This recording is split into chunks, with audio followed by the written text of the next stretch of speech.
Good morning, ladies and gentlemen, and welcome to the Oil India Limited Q3 FY2026 earnings conference call, hosted by Antique Stock Broking Limited.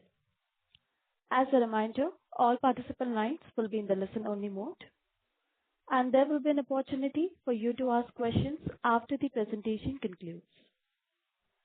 Should you need assistance during this conference call, please signal an operator by pressing star then 0 on your touchtone phone.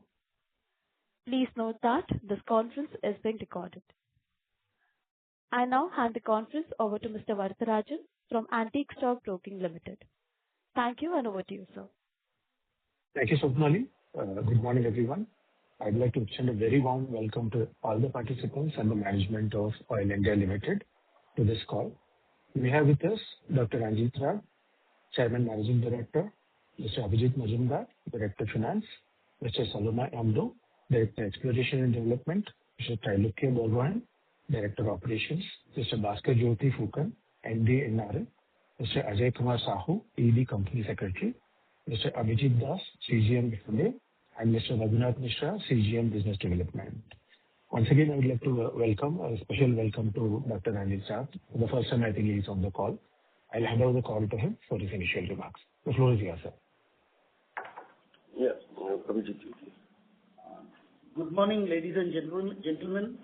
At the outset, I would like to thank Antique Stock Broking for hosting today's analyst and investor call for Oil India Limited. I am Abhijit Majumdar, Director Finance.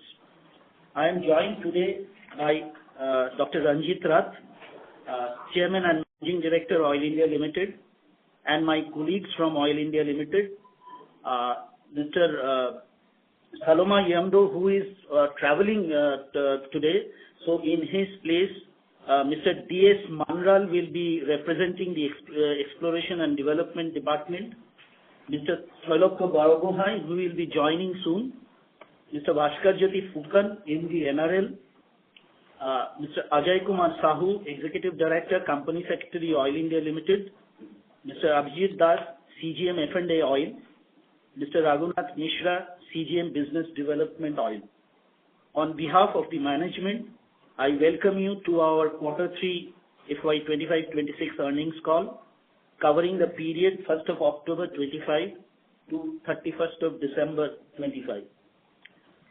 The financial results were approved by the board and duly published on 10th February 2026 based on statutory requirements. Prior to diving deeper into the current quarter performance, I would firstly like to call upon our CMD sir, Dr. Ranjit Rath, to share his perspective on oil's current strategy. Sir, over to you. Good morning, everyone, and I thank all of you for joining us on this call. Please bear with me because of my sore throat. I will try to adjust and will be able to join the discussion. Let me begin by welcoming our shareholders and the analyst fraternity, and by thanking you for your confidence that you have reposed on Oil India Limited. Your continued engagement and the perspective that you share helps us stay anchored, and execution, accountability, and long-term value creation. As you all know, recent macro environment has once again underscored how dynamic the energy landscape can be, shaped by geopolitics, supply discipline, and the transition. Yet, one really remains unchanged, and India's energy demand will continue to grow while ensuring reliable, affordable, and progressively cleaner energy remaining a national priority. For Oil India, this creates both responsibility and opportunity. Responsibility to strengthen India's energy security and opportunity to deliver durable value across the entire value chain. As you all know, Oil India continues to traverse its path as an integrated energy company with operations spanning upstream exploration and production, midstream transportation, refining and downstream value capture, and a growing footprint across renewable energy initiatives. Upstream remains our focus and foundation.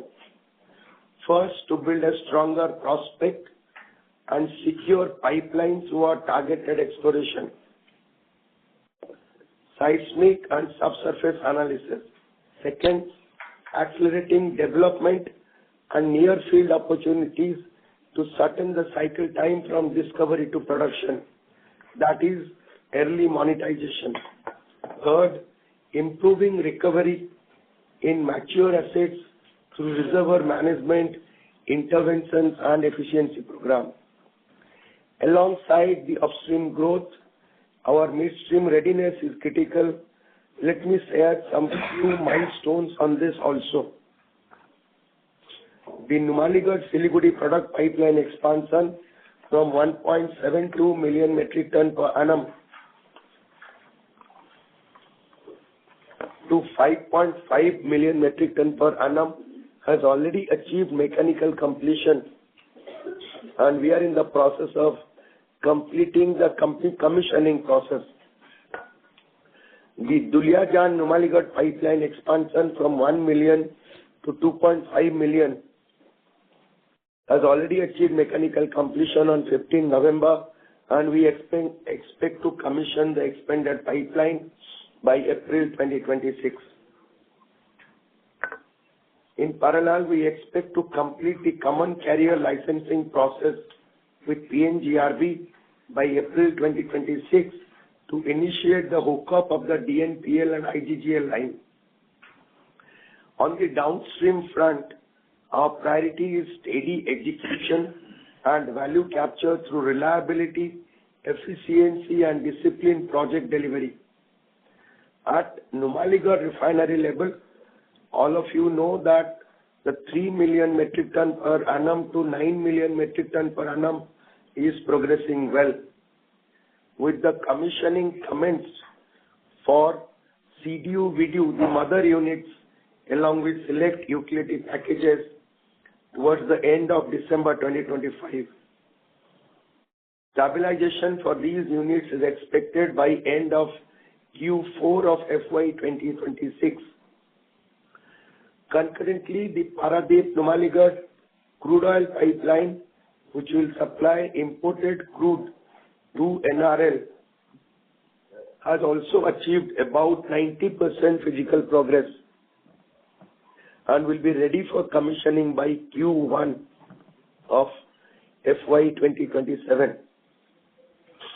The last few months continue to remind us that crude prices and realizations can fluctuate meaningfully in short time spans, driven as much by global events and sentiments as also by the fundamentals. Over the first 9 months of FY25-26, our performance reflects this approach. A steady operational execution, continued progress on drilling and development activity, and financial discipline. On the financial front of 9 months, our consolidated revenue stood at 27,036.78 crore, EBITDA at 9,298.62 crore, and a PAT of INR 5,126.21 crore. On the operational side, our combined oil and gas production for 9 months stands at 4.991 MMTOE. This performance keeps us aligned with our annual operating priorities and trajectories we have laid out towards our production objectives. Our emphasis is straightforward: strong technical execution, rigorous project discipline, and prudent capital allocation. Thank you once again for your continued support. I'll now hand over to our Chief Investor Relation Officer, Mr. Abhijit Das, who will provide an overview of the third quarter performances. Thank you, sir. Good morning, ladies and gentlemen. I take this opportunity to share our company, Oil India Limited, the operational and the financial highlights, and the performance of our material subsidiary, NRL. The key operational performance of our company for the quarter and the period ended on 31st of December 25 is the combined oil and gas production for Q3. It is 1.659 million metric ton, and for the 9 months ended, it is 4.991 MMT. The crude oil production for the quarter is 0.858 MMT, which is increased by 1.18% on quarter to quarter. The crude oil daily production has ramped up to 9,861 metric ton on 31st of December 2025, which is the highest in the last decade. The natural gas production for the quarter is 0.801 BCM, which is almost at par with the previous quarter. The gas sales has experienced minimum degrowth driven by reduced offtake from major customers such as Namru Power Plant, BBSCL, which has resulted in the temporary shutdown of their units. These shutdowns have now been lifted and the gas productions and sales are well beyond recovery during the quarter of 25-26. On the exploration and development front, progress has remained strong. Our company has drilled 19 new wells during the quarter. Cumulatively, for the 9-month period, 51 wells have been drilled, which we have achieved 65% of our annual target.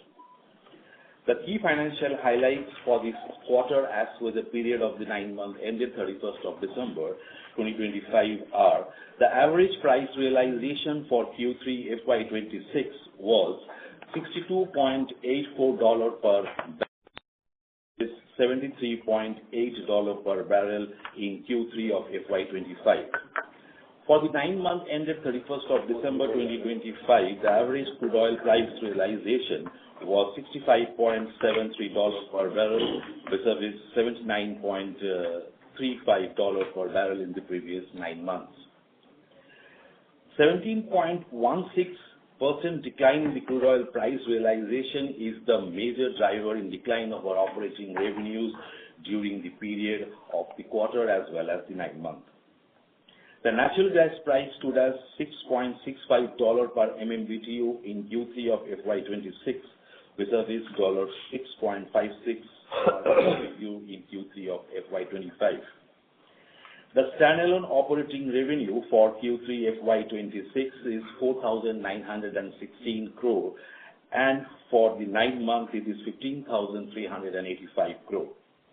The EBITDA margin for the Q3 of FY26 is 33.96% as compared to 34.82% of Q2 of the current year.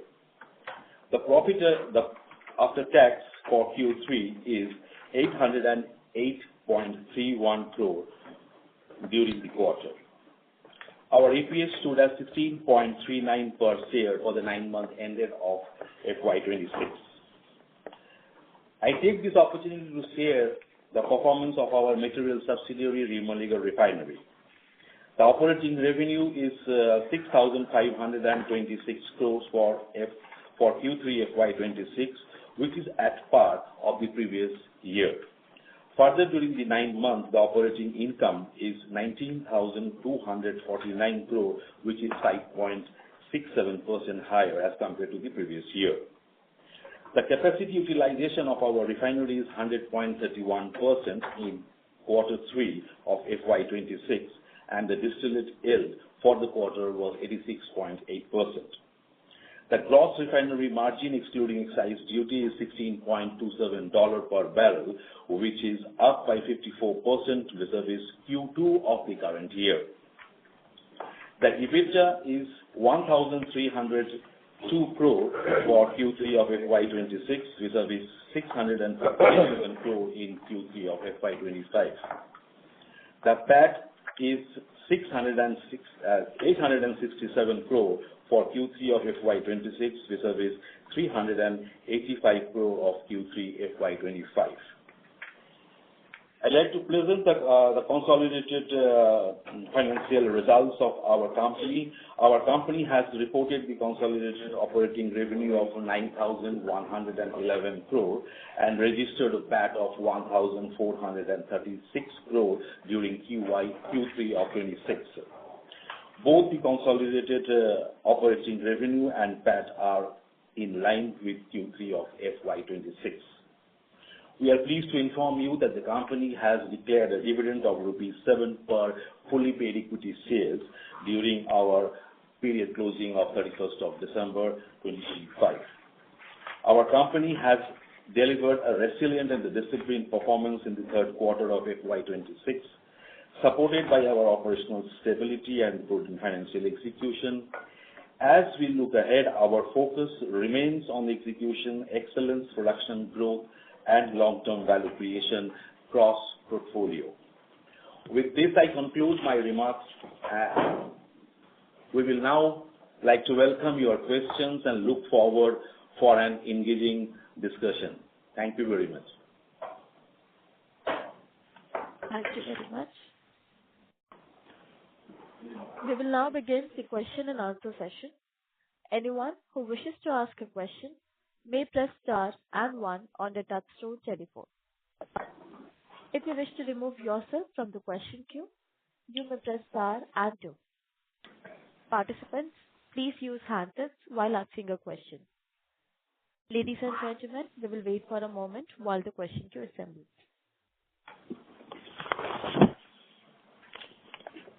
We have the first question from the line of Probal Sen from ICICI Securities. Please go ahead. Thank you for the opportunity, sir. I hope I'm audible. Yes, you are audible. Sir, a couple of questions. Firstly, on NRL, on the expansion front, as was mentioned that the mother units, the CDU and the VDU have already commenced commissioning and should stabilize by Q4. So, for FY27, therefore, what kind of throughput should we be looking at for NRL? Yes, go ahead. Yes, I'm MD NRL. So, during the last quarter, actually, we expect to have a serious run of the whole refinery complex. So, we will not have any major throughput this year, but towards the Q4, we will try to run the refinery at least at 50% of the rated capacity of 9 million. So we can translate that. Maybe we will be able to process around 1 million more than our current capacity of 3 million. Maybe we will end the year FY27 with a 4 million capacity throughput. Just to add, Sorry, so just to add, and then since we are answering this question, just to add, these units are commissioned in a batch process. That's number one. And all the units need to be commissioned for stabilization also. However, we are also working on an intermittent process so that it will start the production portfolio with an enhanced capacity. So that thought process has also kicked in.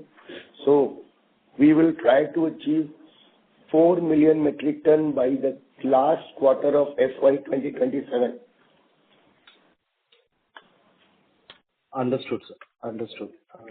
The second question was with respect to, of course, the volume growth. You did mention that the 9-month oil and gas output of close to 5 million tons is in line with the medium-term objectives.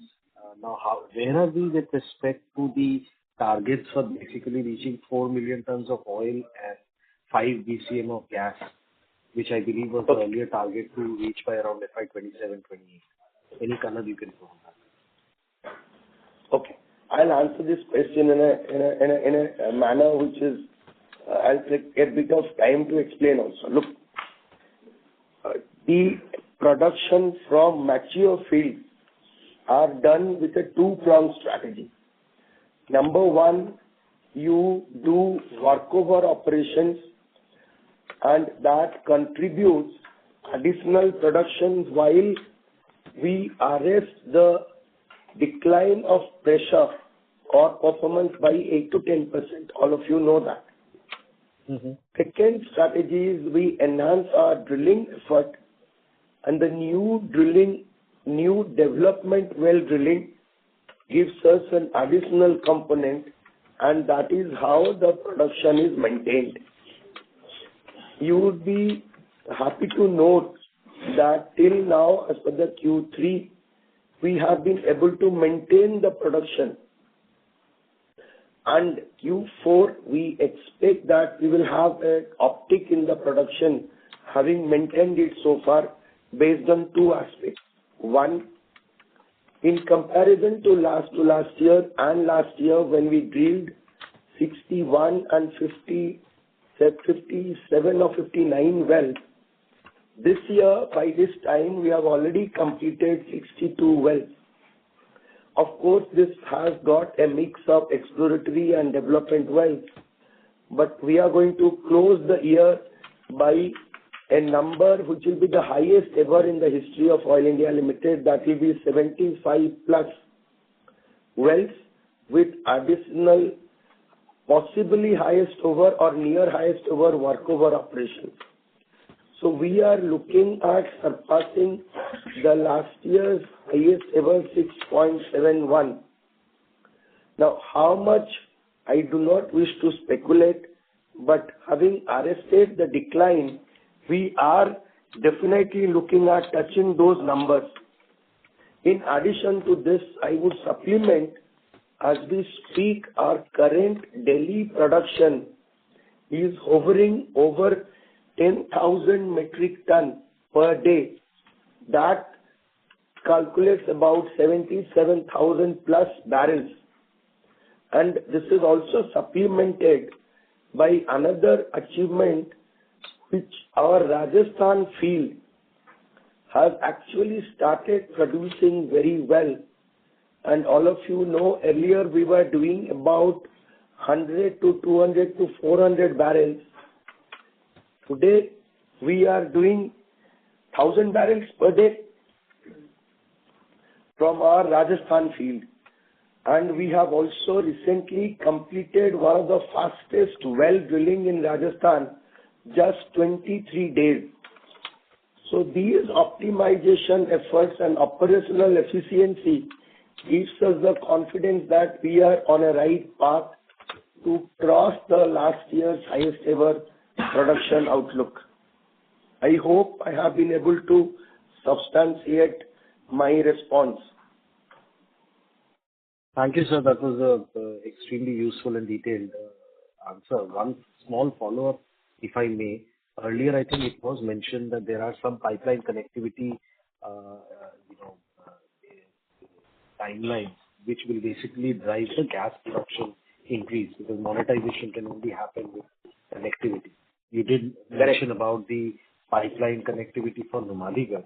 If you can also give us some updates on where we are on the gas monetization pipelines and, where we are in terms of those timelines. Okay, I'll answer this. As far as the gas monetization effort is concerned, while we have identified gas wells which will enhance our commitment to enhance production of natural gas, there are two things which have happened.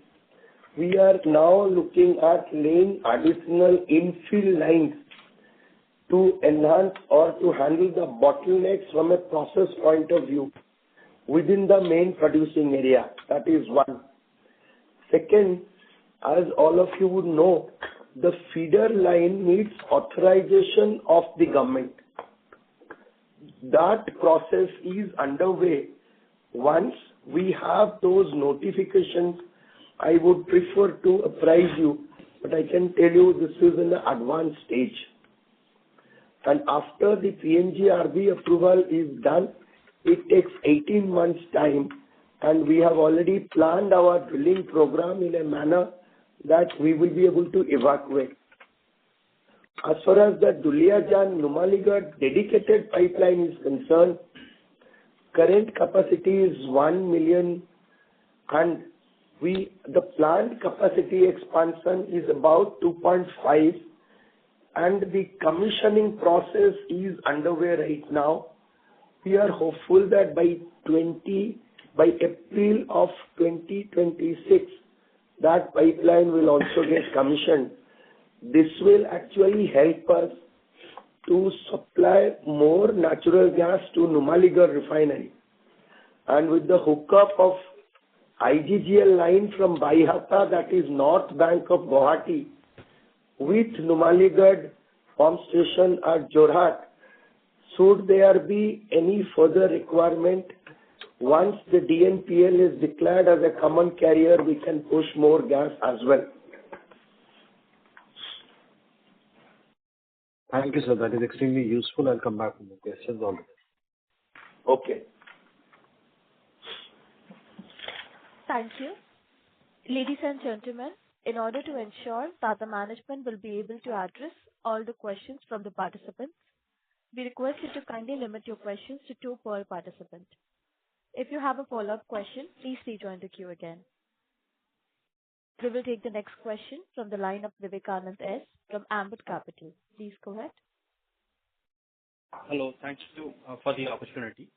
My first question is on the increase in contract cost.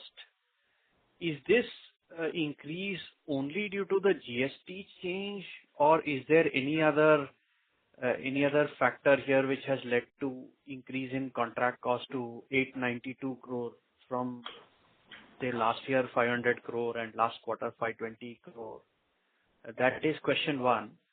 Secondly, thank you for the color, Dr. Ranjit, on the exploration efforts as well as development wells.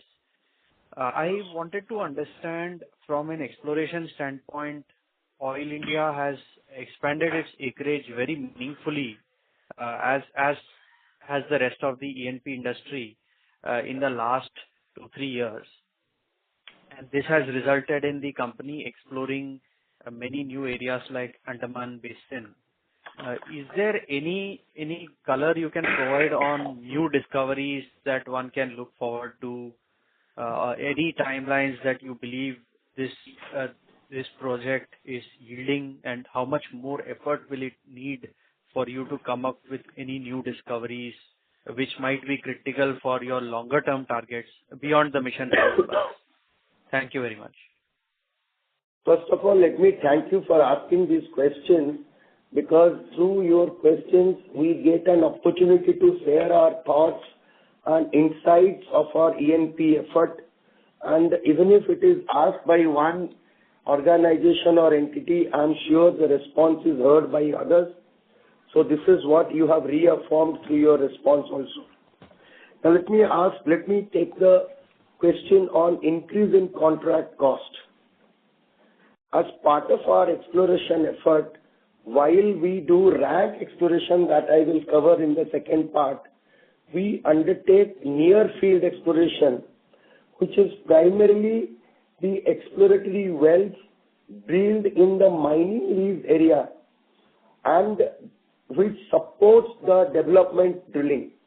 So the near field exploration and the development drilling, which happens to enhance our production, has got a contribution to the reserve replacement ratio, which need to be maintained ±1, and more than 1 is always better. As part of our efforts in this near field exploration and development drilling, you would appreciate today we are having technology supported deeper horizon seismic imaging. Earlier, while we were drilling about 4,000 meter per well depth, today our target ranges from 5,500 plus meters. And we are establishing presence of hydrocarbon and in monetization. So one part of the contract cost increase is the drilling of deeper wells. Second, we have enhanced our drilling portfolio and our workover portfolio. When I say workover portfolio, that means we deploy more workover rigs, and drilling portfolio we deploy more drilling rigs. This adds to the contract cost. Third, while we need to work on all this we also need to supplement these release of locations by additional studies and extensive seismic data acquisition, processing and interpretation. So this also adds to additional cost. This is part of our production enhancement efforts. In addition to that, now I will supplement my response to your second question. Today, Oil India has got an acreage of 1 lakh square kilometer, out of which 50,000 square kilometer pertains to shallow water, deep water and ultra deep water acreages. And as you know, we are currently drilling the third exploratory well in Andaman Nicobar, and as we speak, the depth range is about 3,500 to 3,600 meter. We are going to go down to 4,200 meter.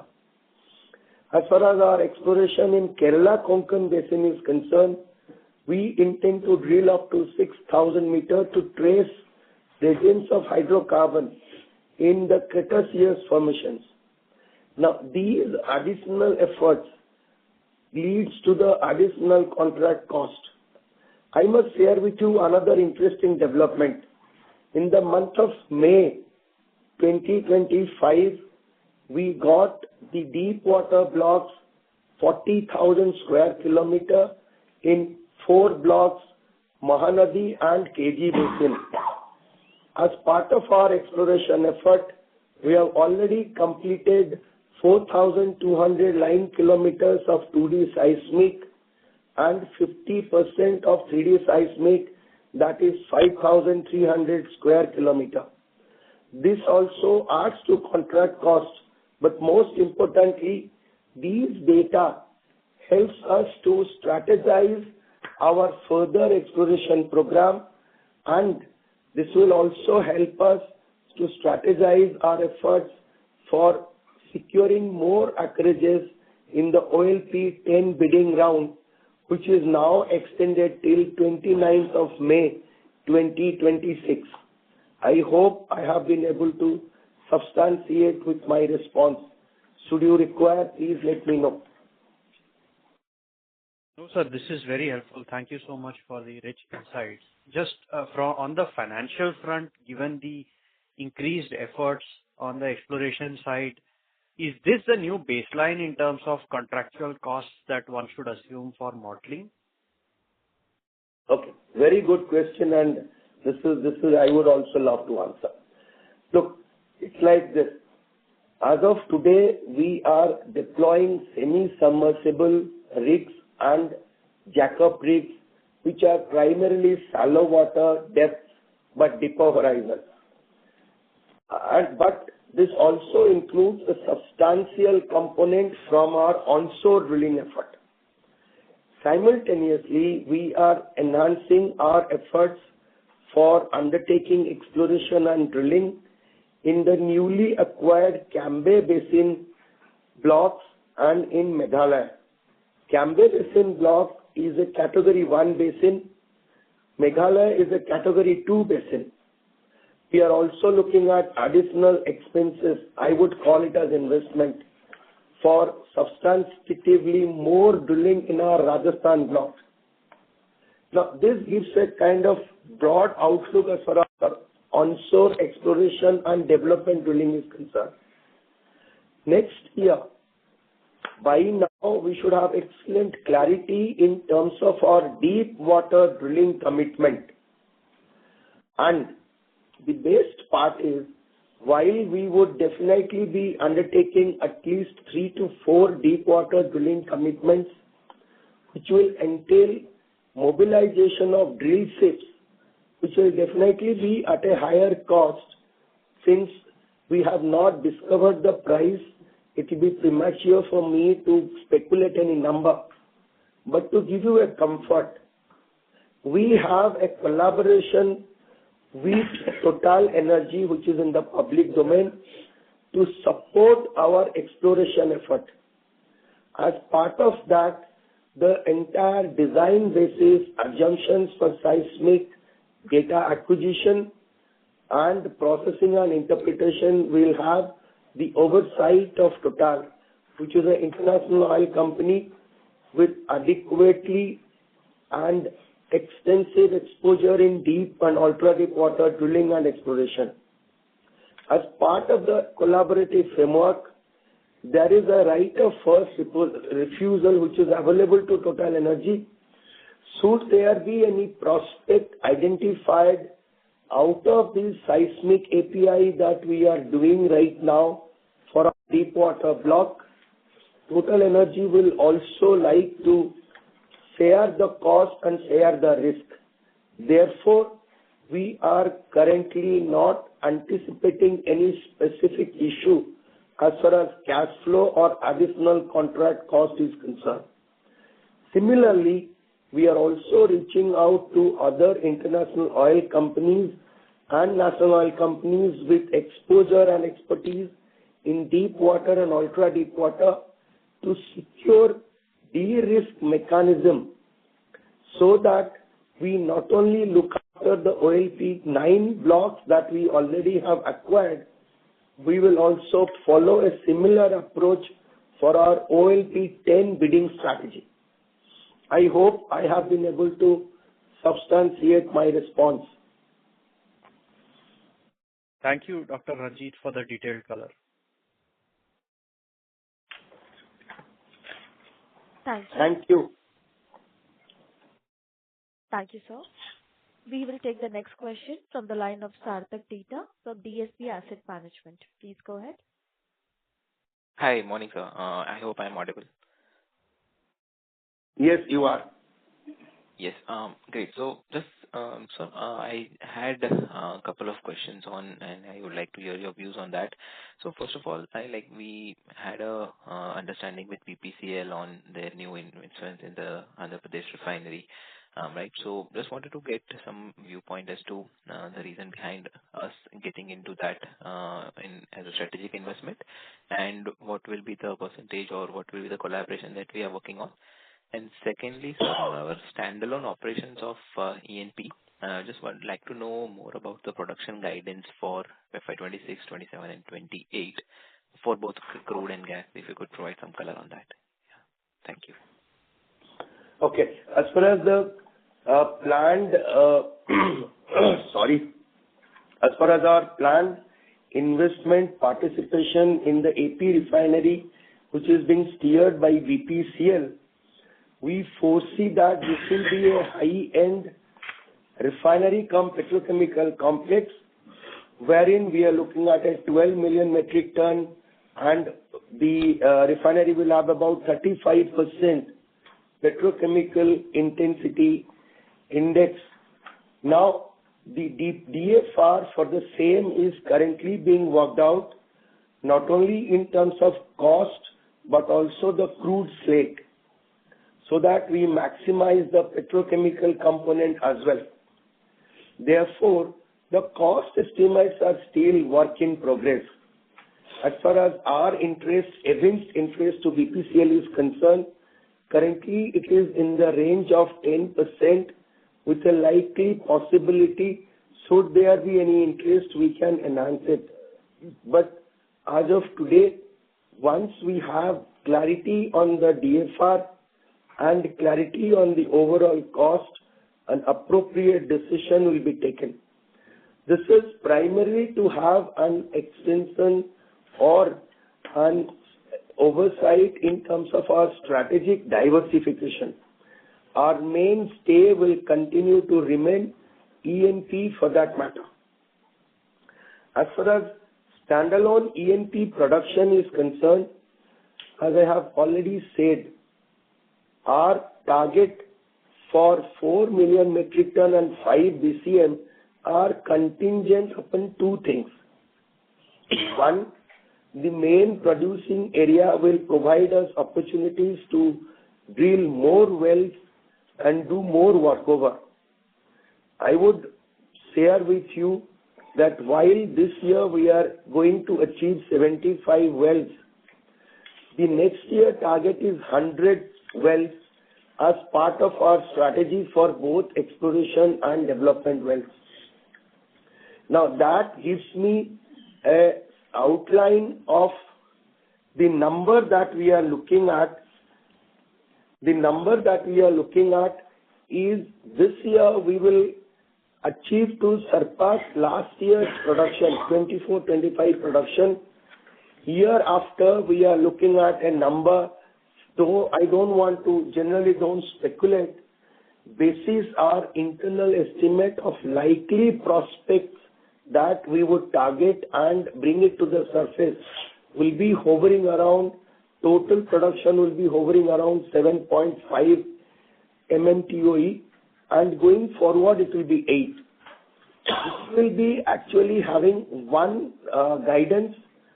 The crude oil production 4 million metric ton would happen. However, natural gas production, though we have potential to produce from the current 8 million standard cubic meter per day to 13 million standard cubic meter per day, that will be actually contingent on the feeder line that we are all waiting for, and the DNPL line will provide an opportunity to evacuate also. So going forward, we are looking at something like 7.5 MMTOE, and should there be the evacuation in case, we would aspire to achieve 8.5 MMTOE FY 2028. Great, sir. This was very helpful. Thank you so much for your insight, sir. Thank you. Thank you. We will take the next question from the line of Bineet Banka from Nomura Wealth. Please go ahead. Yeah, hi sir. Thanks for the opportunity. I have a couple of questions on the NRL refinery part. So firstly, how much of the refinery's current crude intake is coming from the local sourcing, and what is the cost difference if you procure the crude locally versus importing?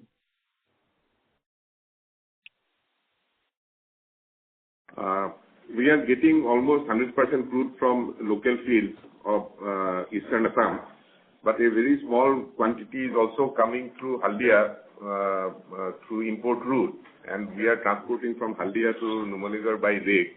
That constitutes around 50 KTPA, whereas all the rest, 3,000 KTPA crude is coming from the Upper Assam oil field. And actually, we are benchmarked to international prices. And the prices which was indicated initially in the presentation is the price that we are actually giving to Oil India.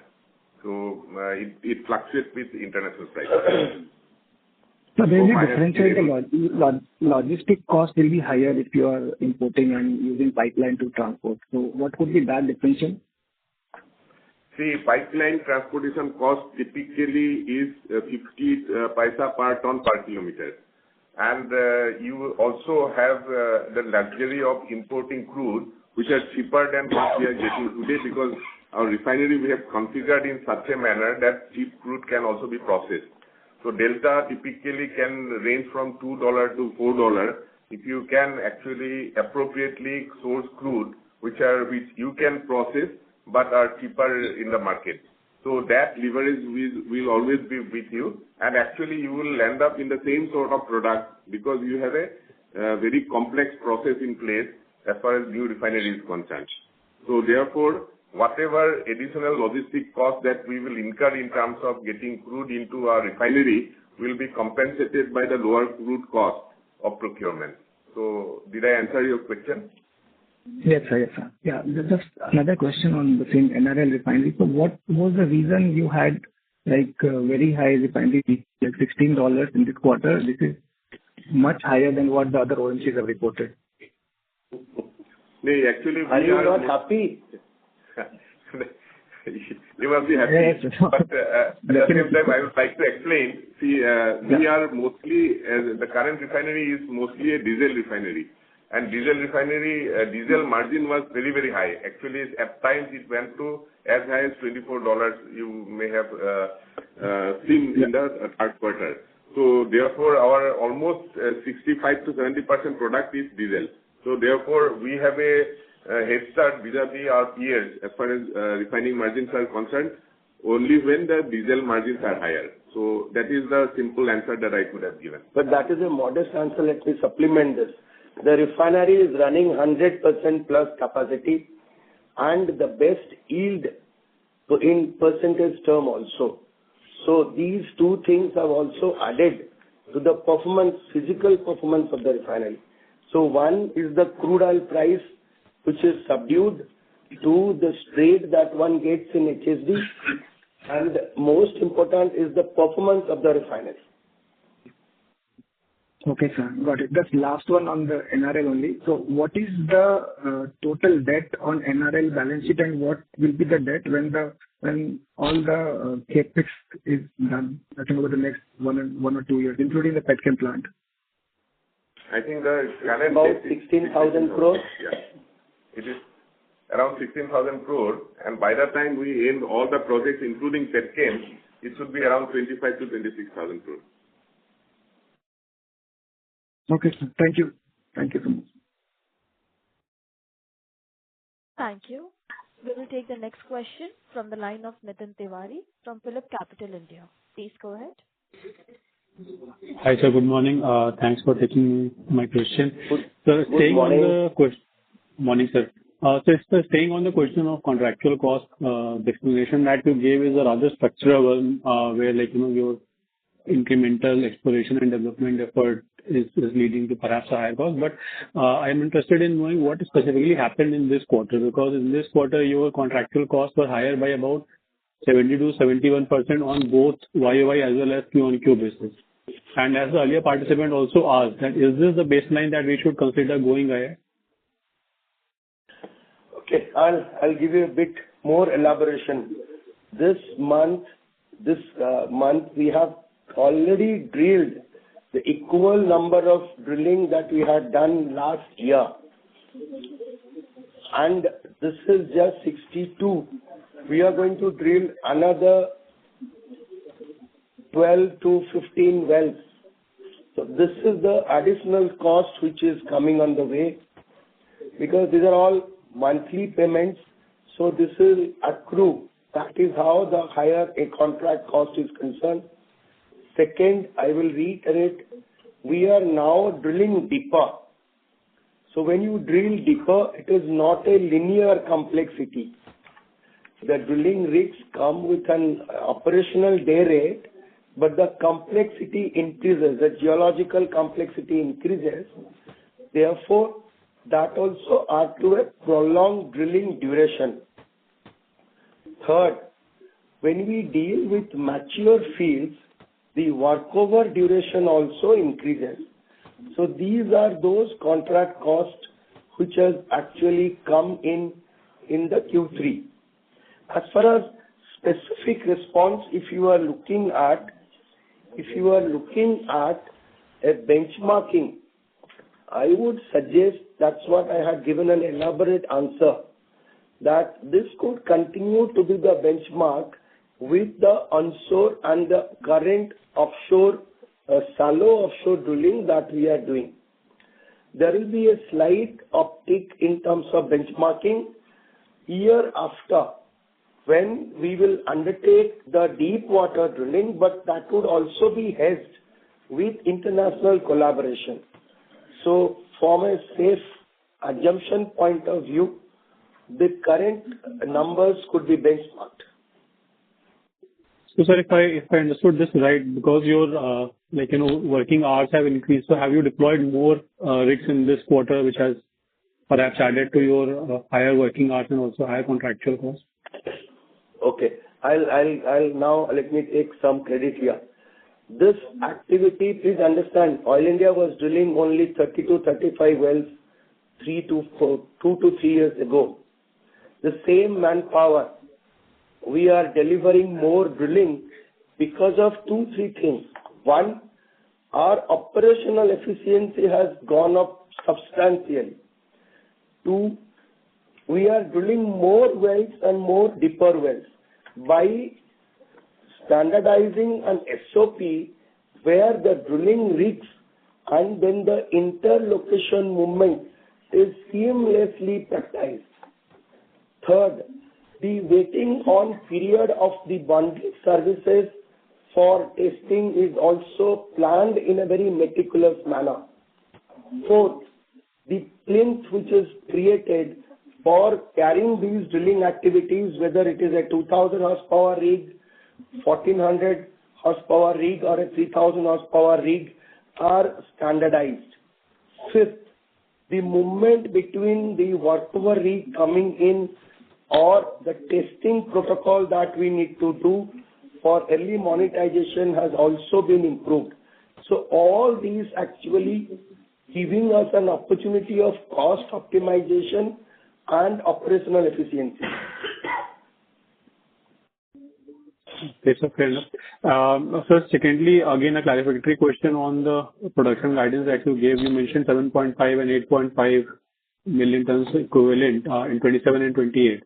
So if we look at the crude production in 26 is going at a run rate of about 3.4 million tons annually. So if we can get to specifics in terms of what you are targeting for 27 and then 28 in terms of crude production. Gas, I understand you said it's contingent on connectivity and other aspects, but crude production, if we are able to drill 100, and I can assure you we are going to drill 100 wells, we would aspire to touch 4 million next year. But in 27? In 27. But on a conservative side, we are planning, or we have indicated that we would do 3.8 in 2027 and 2028 will achieve 4.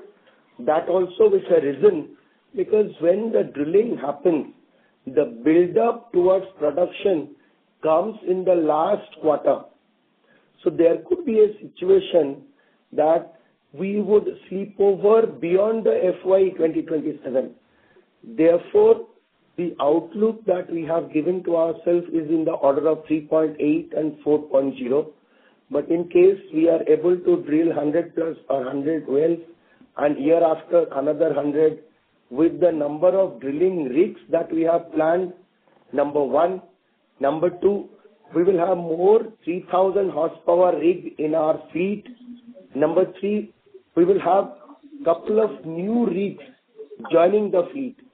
Therefore, we are planning that 100 numbers to be drilled and to be able to produce. Thank you so much for the elaborate answers. They're really helpful. I'll get back in the queue. Thanks again. Thank you. Thank you. We will take the next question from the line of Vikas Jain from CLSA. Please go ahead. Dr. Rath and team, sorry, thanks for taking my questions. The scenario that you're painting is, of course, there is a lot of excitement in terms of activity, which with you most likely will possibly end up drilling 3 times the number of wells, and you've been able to get some efficiency in without much increase in manpower and some of these other costs. But in that scenario, what I want to understand is that would obviously mean more costs, but these costs will be largely what seismic related costs, which would show up in terms of other expenditure for this period. And obviously, these are costs that might show up today, but it will lead to higher production later. That's the kind of thought process that how we should be thinking about, right? Is that the right understanding? Excellent. I think you were bang on. I'm so glad that you have summarized your assessment so rightly. Okay. Sir, so in that context, could you just give me what has been the seismic cost for, say, 3Q and 2Q as well, and the 9-month that we have, because that's part of the other expenditure, right? Okay, I'll just dig out because I'll have to dig out exact number. What is the seismic cost? Where is that? Okay, the cost number towards seismic data acquisition is about 580 crore that I am given to understand, and 9-month is 1,151 crore.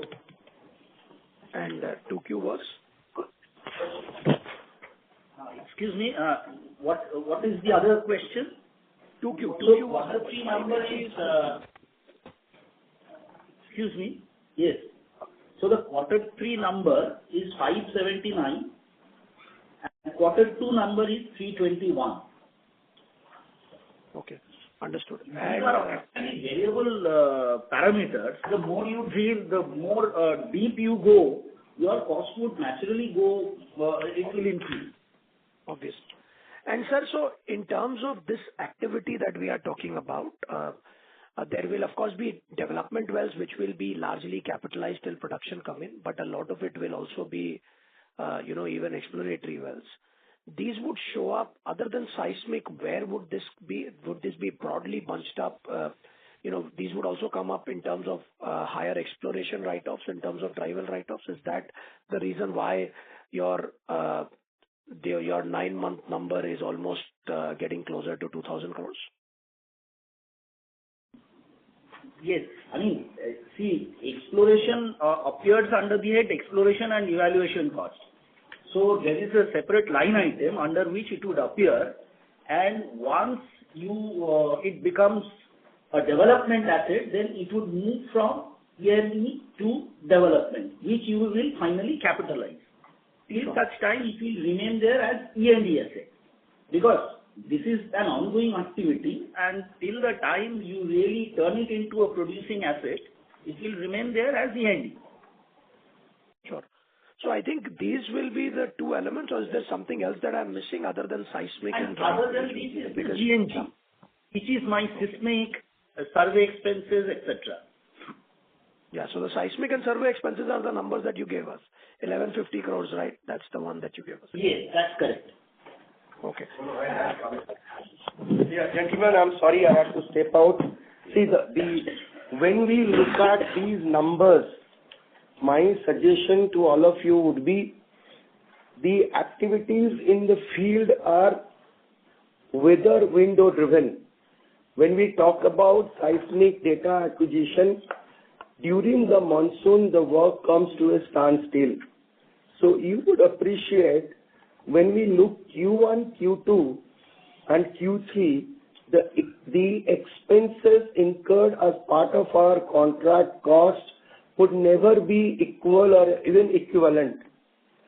Therefore, in fact, when we discuss this, and I must share with you these numbers within the ambit of our board, we take cognizance of the fact that considering the northeast region that we operate in, considering the necessity of a fair weather window in which we do the seismic API, these numbers would also reflect in the respective quarter.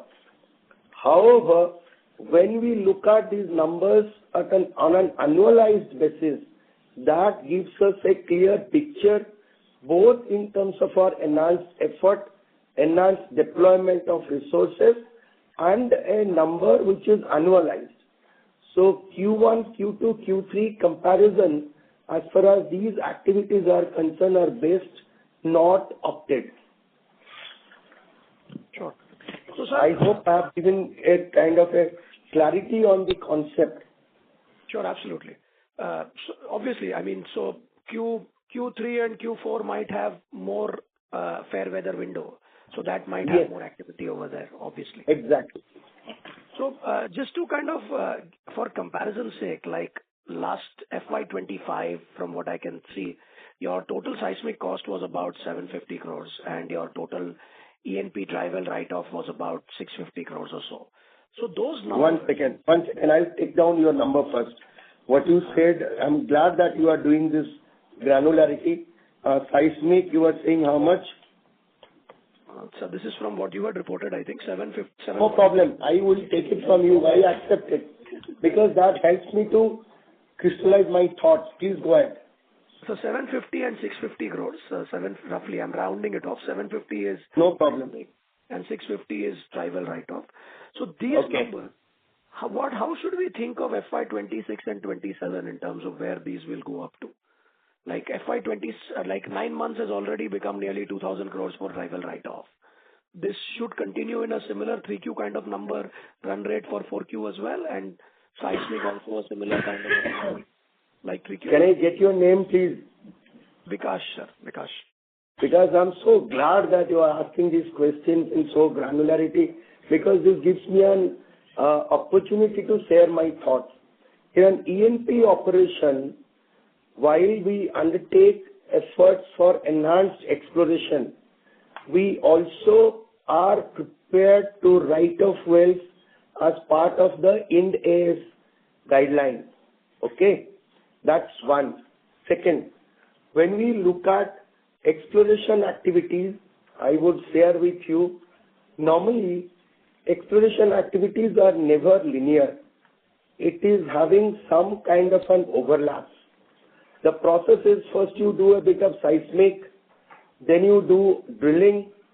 Basis your drilling, you do post-drill analysis, you do a tie-in study, then you bring in a supplementary seismic, then you decide couple of more drilling to be done.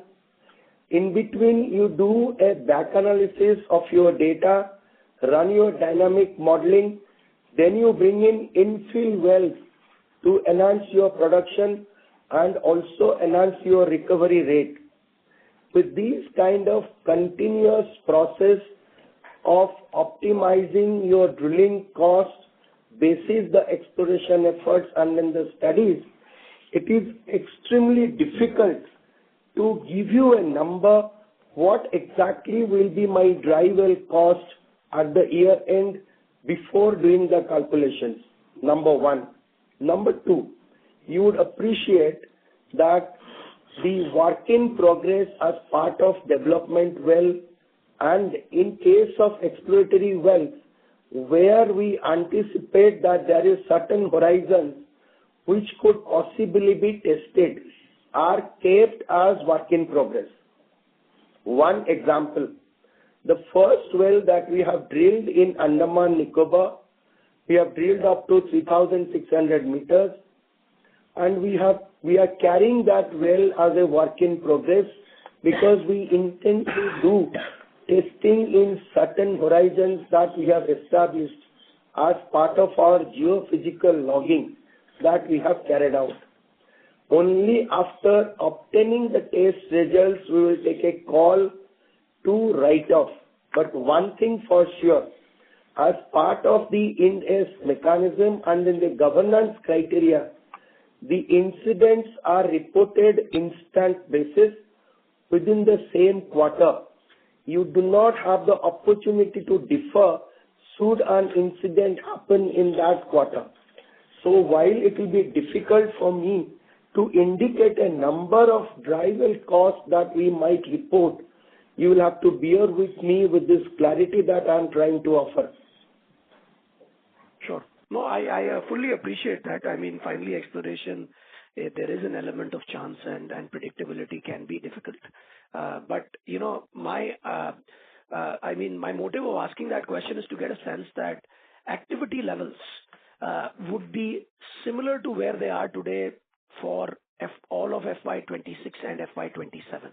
That's the right way I should be thinking about it. Okay, I will give you an answer, supplementary answer to this. I'm so glad that you are asking these questions because through you I have been able to share my insights. As an E&P company, we would like to have enhanced activity. When I mean enhanced activity, that means our exploratory efforts, both near field exploration and development well drilling, is resulting or giving us more, as we call as sand horizons or target horizons. If we get more target horizons, it gives us more activity, gives us more perforation, gives us more workover, and leading to more production. So we are happy with more activities. We are very unhappy when the well goes without any activity. Sure. Sir, just shifting gears a little bit, and one last thing before this. I know I've taken a lot of time, but hopefully we've been... Please do. Important. Is on Numaligarh, we did, I mean, it was mentioned that we will hopefully get to 50% utilization of the CDU and VDU. But typically the bigger gains for refineries would come when the upgraded units operate, and that's when distillate yields increase, and that's when refining margins increase. So how should we think about operating at higher at fuller, the right utilization levels for the overall refinery? Number one. And when will the petrochem expansion start kicking in? If you could go by quarter, say 1Q, 2Q of next year. When should we start seeing the right refining margins, X of petchem start kicking in with all upgrader units operating? See, initially I told that we will be operating our refinery, the whole complex, by end of next year, last quarter of next year. And we hope to achieve 50% capacity utilization on daily basis during that quarter. Going forward, next quarter, obviously our effort will be to go up on that 50% utilization to say around 75 and gradually going up to 100%. So you will see a gradual uptick in the capacity utilization of the new complex that we have built up, starting from Q4 of FY27 and continuously going up to say Q2 of next financial year thereafter, that is FY28. And during FY28, towards the last part, we should also be commissioning our petchem project. Petchem is a single unit, so once it is commissioned, that means it is commissioned and gradually that product will start trickling in. Maybe at the first quarter, we will not be able to achieve 100% of capacity run, but gradually it will ramp up in 2 to 3 quarters. We will be able to go to 100% capacity utilization. So to summarize, in Q4 of FY27, we will be at 50% daily capacity utilization and going up to 100% by Q2 of FY28, and petchem will start by close of FY28 and achieving its full capacity by say Q2 of FY29. So that is the outlook that I would like to give you at this moment. Very granular. Thanks so much, sir. Those are all my questions. Thank you. Thank you. We'll take our next question from the line of Gaurav Jain from ICICI Prudential Mutual Fund. Please go ahead. Thank you for the opportunity. Just one question from my side. If you can share the region-wise split of the 60 wells that we would have drilled till now, how many of them are in, say, Northeast, how many are in other geographies, etc. That will be helpful. Okay. Give me 1 minute. I'll give you a construct. See, you all know that the main producing area for Oil India Limited is in Arunachal Pradesh and in Assam. Okay? And by 9 months of FY 2026, in Assam and Arunachal Pradesh, we have already drilled 38 wells. And in Rajasthan, we have drilled 10 wells. That is the next producing field. By end of this year, we would attempt to drill 65 wells in Assam and Arunachal Pradesh. Rajasthan possibly would give us another 2 or 3 wells. But overall, since we have got exploratory wells being drilled in Mahanadi, exploratory well being drilled in Kerala Konkan, exploratory well being drilled in Andaman, the DSF block in Tripura and in Rajasthan would also have a couple of drillings. So we are looking at a total of 75.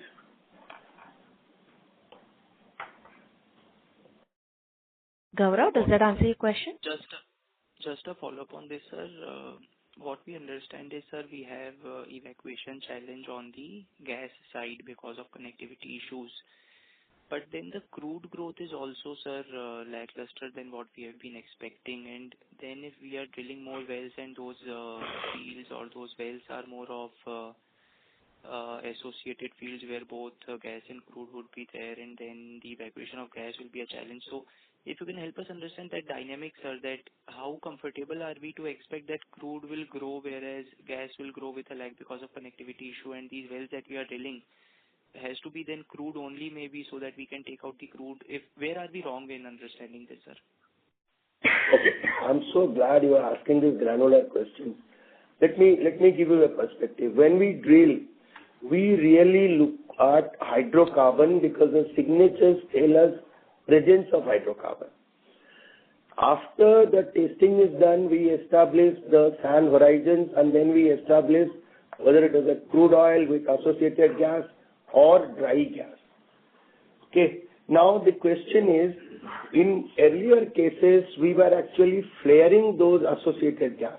Today, by virtue of having additional compressors alongside those fields, we are monetizing those earlier being flared gas and maintaining the crude production. So this has been our strategy, and this will continue to be the strategy for us, so that the crude oil production is not getting impediment because of the necessity of flaring. That is one piece. The second is, we have recently, and all of you know, have built a pipeline from Kumchai in Arunachal Pradesh to Kusijan in Duliajan, that is nearby, which is helping us to evacuate the natural gas which was getting flared from Arunachal field, and that is also giving us a boost in the crude oil production. The third piece that we have done,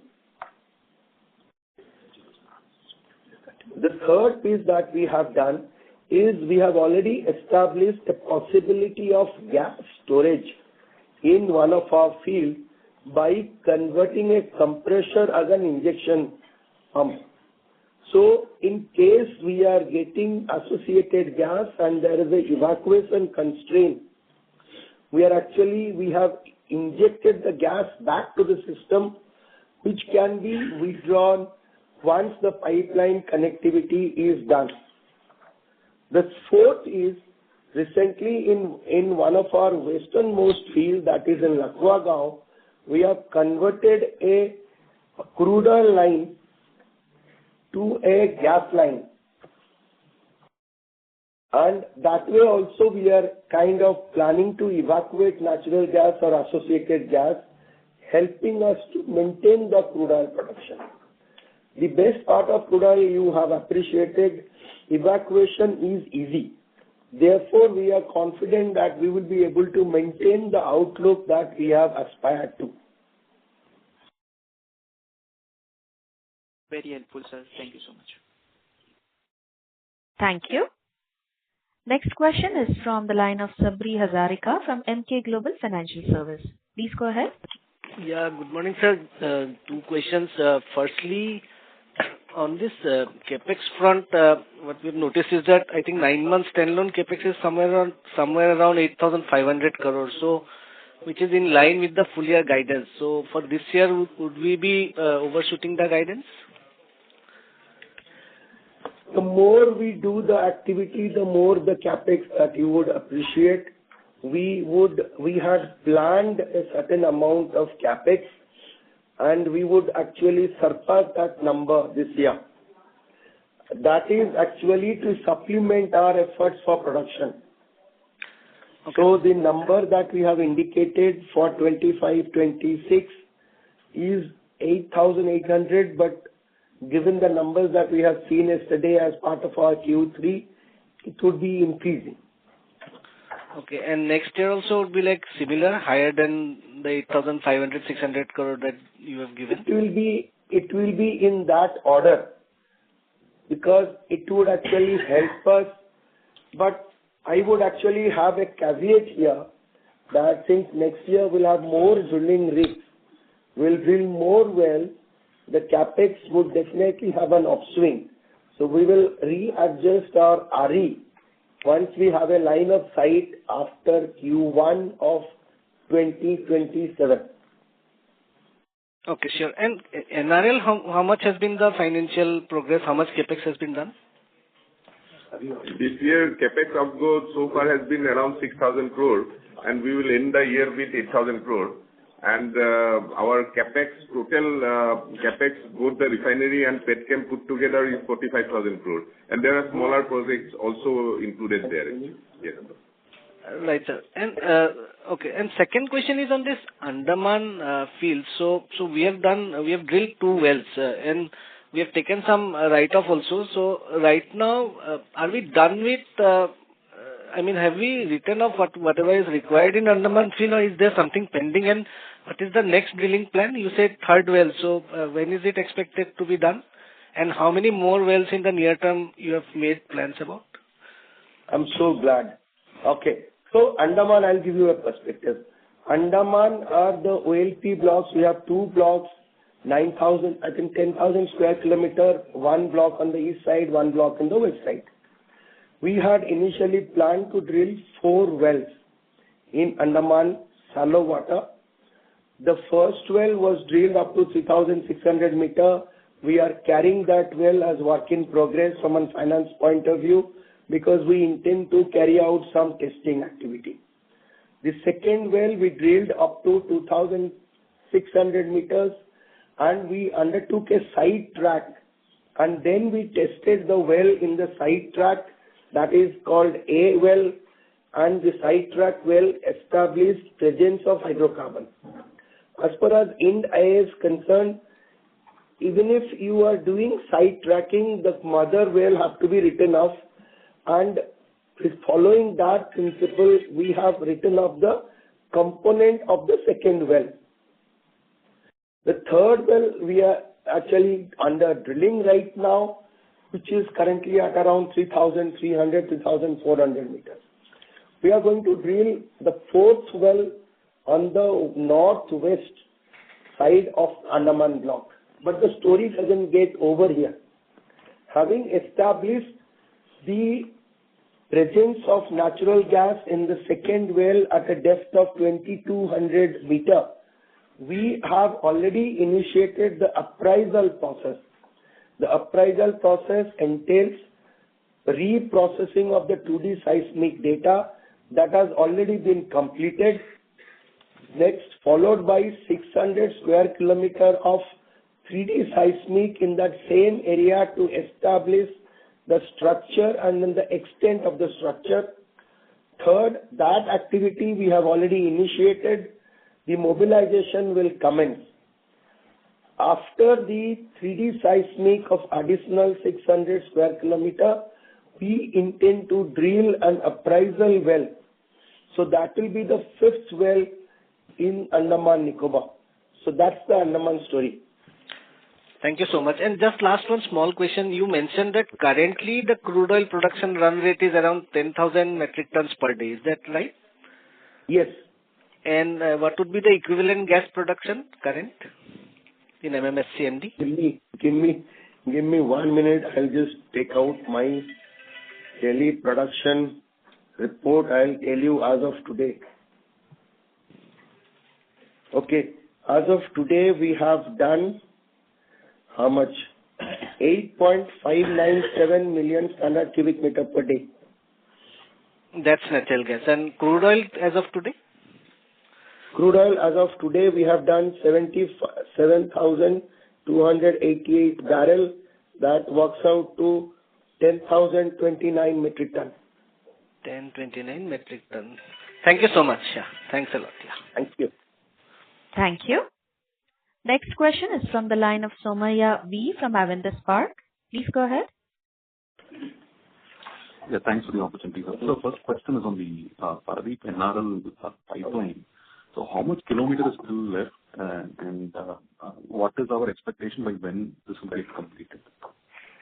I'm sorry, I could not get your question. What is that kilometer? Somaya? Sorry to interrupt, Somaya. Can you use your handset mode, please? Your audio is not clear. I hope I'm audible now. Yes, you so are. My question was how much kilometer is still left in that Paradip NRL pipeline? Okay, very good.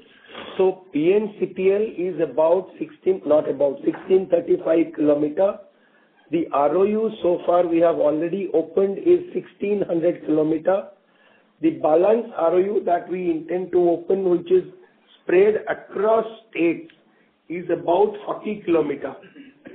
And you would appreciate we are going to traverse 5 states, Odisha, West Bengal, Jharkhand, Bihar and Assam. So in all the states, the small ROUs are left. Otherwise, we are on track as far as our production or the ROU opened is about 98%. The lowering is about 92% that is completed. Okay, so we don't see this as any impact? For instance, if we want to ramp up the utilization of the refinery, expanded refinery front, so by then we expect this to be fully completed. So we don't see any risk of this getting delayed. So I just want to have a confirmation. No, we don't see any bottleneck as of the pipeline is concerned. We have got excellent traction with the state government for these remaining ROUs, and we do not foresee any constraint. Got it, sir. Thank you. Second question, sir, is on the CapEx front only, on NRL. So of the 45,000 crores that we mentioned for the project, so far, what have we spent? And the remaining amount, what is the profile cash, the spend profile next couple of years? See, the project, you would have heard already, we are looking at completing the project and taking complete 100% capacity utilization by Q2 of FY28, but the mechanical completion would necessarily happen before Q4 of FY2027. Okay.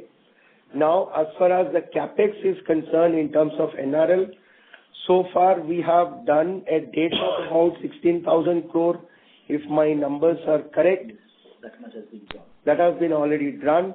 And as far as the overall capex is concerned, we are looking at 34,000 as far as NREP is concerned. And how much is the equity? Another total is 45,000 as a ballpark number. So I was just looking for next couple of years, what will be the capex that NRL would be to complete the projects? Actually, after next year, we don't foresee any major capex. The capex that will spread over beyond next year is the polypropylene unit, which would actually be at the peak. And polypropylene unit is about 7,200 crore. So that's the spread. Okay, sir. So a couple of questions. One on net debt at Concall level. So what will be the net debt? You gave NRL number, also on the standalone and as well as the international ops. And also if you could give some... Sorry, what is that you are asking? The Concall net debt number. Concall net debt number, sir. Concall net debt.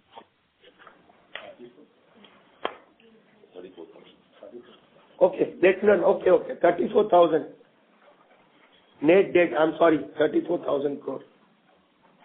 So this is the Concall level, including 16,000 at NRL. Yes. It is. Let me give you a breakup. It is 16,000 crore at NRL level. It is 16,000 crore at Oil India level. The 16,000 crore in Oil India level is primarily the external commercial borrowings. For our overseas. Sir, last question on the overseas assets. If you could just give some color on the performance and dividend status. Dividend, you all have already taken note of the announcement that we have done. In terms of our dividend declaration, the board took a very considered view that we must protect the interests of our shareholders.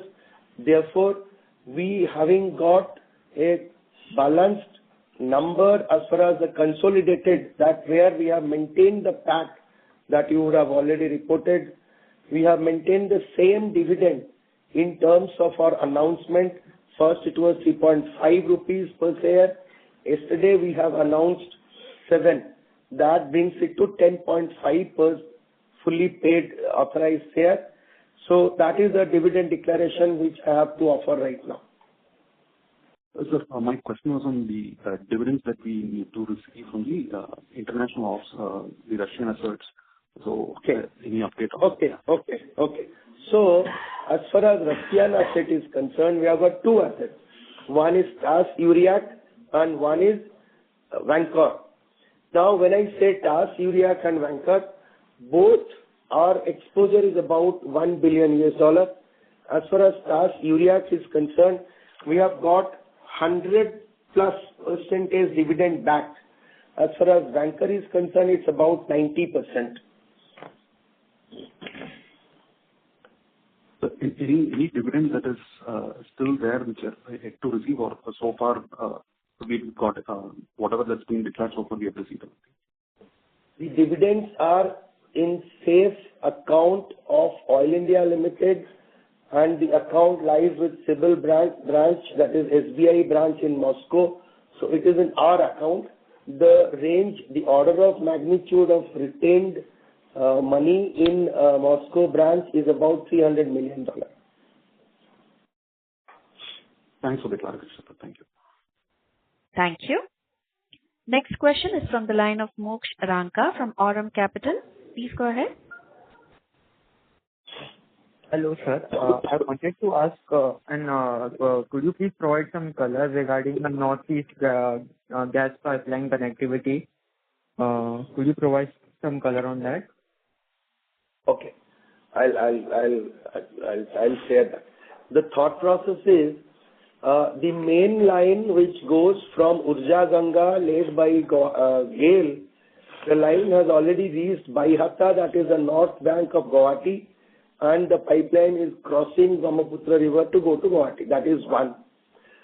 Second, the northeast gas grid, which is supposed to connect to the gas sources and then the capital of Northeast, first phase is from Baihata to Numaligarh, where the river crossing of Brahmaputra at Majuli in Jorhat, and then it goes to Numaligarh. That line is fully completed.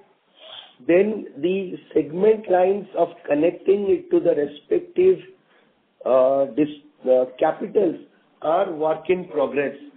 You would appreciate the terrain is so difficult that NEGG is taking some time. But what is more important is the evacuation possibility from the main producing field, that is the Duliajan or the main producing area of Oil India and ONGC and other small gas field operators. We have got a dedicated pipeline called Duliajan-Numaligarh pipeline. The capacity upgradation of that pipeline is underway. We are looking at 1 million standard cubic meter per day of today to 2.5, and the mechanical completion is already over. The commissioning work is under progress. We should be able to have the pipeline commissioned by April 2026. Utilizing this pipeline, Oil India Gas can reach and cater to the enhanced gas requirement of NRL. That is one. Okay, and is this Duliajan hub going to integrate with the IGGL, and by when can we expect that also? Coming. I think there is some disturbance. The Duliajan feeder line is just waiting to be approved by the government. Once the authorization is communicated to IGGL, that is Indradhanush Gas Grid Limited, it will take about 18 months because it does not entail any major river crossings. So that would actually give us an opportunity of evacuating 3.5 million standard cubic meter of gas per day. Okay, got it. Thanks for the clarification. Clear from you. Thank you. Thank you. Thank you. We'll take our next question from the line of Keshav Soni from Kotak Securities. Please go ahead. Thanks for the opportunity. Can you please share the standalone CapEx guidance for FY26, 27 and 28? Standalone CapEx for this year for Oil India? This year in 27, 28, yeah, for Oil India. Yeah, it is 8,800 crore. Going forward, it will hover around the same number, or it will touch base about 9,200 crore plus. Got it. Thank you so much for the clarity. Okay. Thank you. As there are no further questions, I now hand the conference over to management for closing comments. Over to you, sir.